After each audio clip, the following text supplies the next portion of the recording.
சிக்கும் உதயநிதி. மூளை பற்றி யார் பேசுவது? கடுப்பில் தாவேக்க.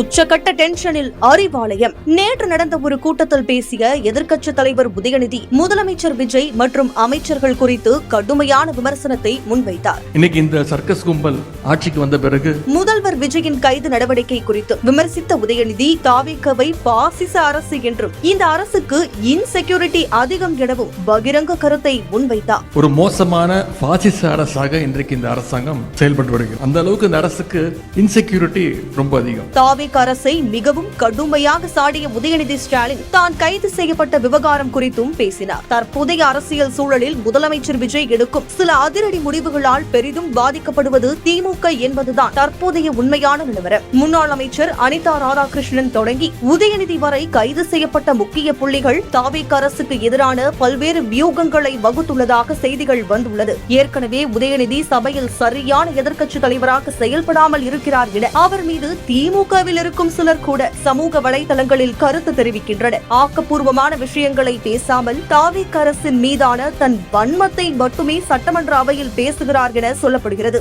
அதுதான் உண்மையும் கூட. முன்னாள் முதல்வர் ஸ்டாலின் தோற்றது திமுகவினர் பலருக்கும் அதிர்ச்சியாக இருக்க அந்த இடத்தில் உதயநிதி நின்று கட்சியின் எதிர்காலத்திற்காக பாடுபடுவார் என நினைத்தால் வெறும் வெறுப்பு அரசியலை மட்டுமே பேசுகிறாரே என அறிவாலயத்தில் இருக்கும் சிலர் கூட வருத்தம் தெரிவிப்பதாக நெருங்கிய வட்டாரங்கள் சொல்கிறது. நேற்றைய நிகழ்வில் முதல்வர் குறித்தும் அமைச்சர்கள் குறித்தும் பகிரங்க கருத்தை முன்வைத்த உதயநிதி சட்டமன்றத்தில் தொகுதி நலன் குறித்து காரசாரமாக விவாதிக்காமல் தாவேக அரசின் மீதான கோபத்தை மட்டுமே காரசாரமாக விவாதிக்கிறாரா என்று சமூக வலைதளங்களில் கருத்தும் எழுந்து வருகிறது. உதயநிதியும் முதல்வரும் ஒரு காலத்தில் அண்ணன் தம்பி போல் பழகியது தமிழ்நாடே அறிந்த ஒன்றுதான். உதயநிதியின் அரசியல் நடவடிக்கையை கூட முதலமைச்சர் விஜய் பாராட்டியதாக உதயநிதி பேட்டியளித்தார். ஆனால் உதயநிதிக்கு எதிராக அரசியலில் விஜய் இருப்பார் என்பது உதயநிதியே எதிர்பாராத ஒன்றுதான். இது போன்ற விஷயங்களை மனதில் வைத்துதான் உதயநிதி இப்படி பேசுகிறார் என அரசியல் வல்லுநர்கள் கணிக்கின்றனர். மேலும் இடைத்தேர்தல் விரைவில் நடக்கும் என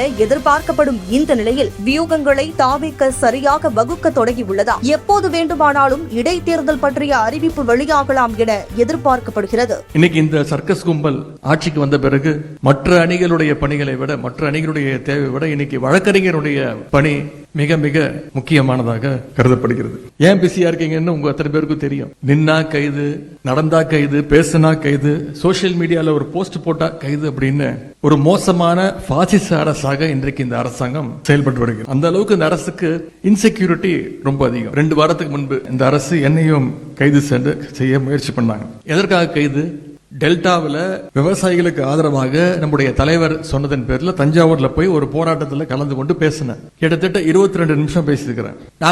நான் பேசுனதை வச்சுதான் ஏதோ கைது செய்ய வந்திருக்கிறாங்கன்னு நினைச்சேன். அன்னைக்கு காலைல 8 மணிக்கு காவல்துறை என்னுடைய வீட்டுக்கு வந்தாங்க. அப்ப நான் பேப்பர் படிச்சிட்டு இருந்தேன், தொலைக்காட்சி பார்த்துட்டு இருந்தேன். என்னுடைய உதவியாளர் வந்து சொன்னார், இந்த மாதிரி தஞ்சாவூர்ல இருந்து வந்திருக்கிறாங்க போலீஸ். நான் போய் முடிப்பட்டேன், சரி கைது பண்ண வந்திருக்கிறாங்க. நான் உடனே யோசிச்சு பார்த்தேன், நேத்து என்னெல்லாம் பேசினேன், டம்மி முதலமைச்சர்னு சொன்னேன். அதை ஒத்துக்கிட்டாங்க. அதுக்கு எந்த ரியாக்ஷனும் இல்ல. கேடு கெட்ட அரசு அமைஞ்சிருக்கு, ஒரு வெக்கங்கெட்ட அரசு அமைஞ்சிருக்கு, இதெல்லாம் சொன்னேன். இதற்கெல்லாம் எந்த ரியாக்ஷனும் இல்ல. விவசாயிகளை இப்படி நடு ரோட்ல விட்டுட்டீங்க, வேற எதுவுமே நான் சொல்லல. காவேரியில தண்ணி வரணும்னு சொன்னேன். இது எனக்கு தோணவே இல்லை. நானே வெளியில போய் காவல்துறை அதிகாரி இருந்தாங்க, வீட்டுக்குள்ளே வந்துட்டாங்க.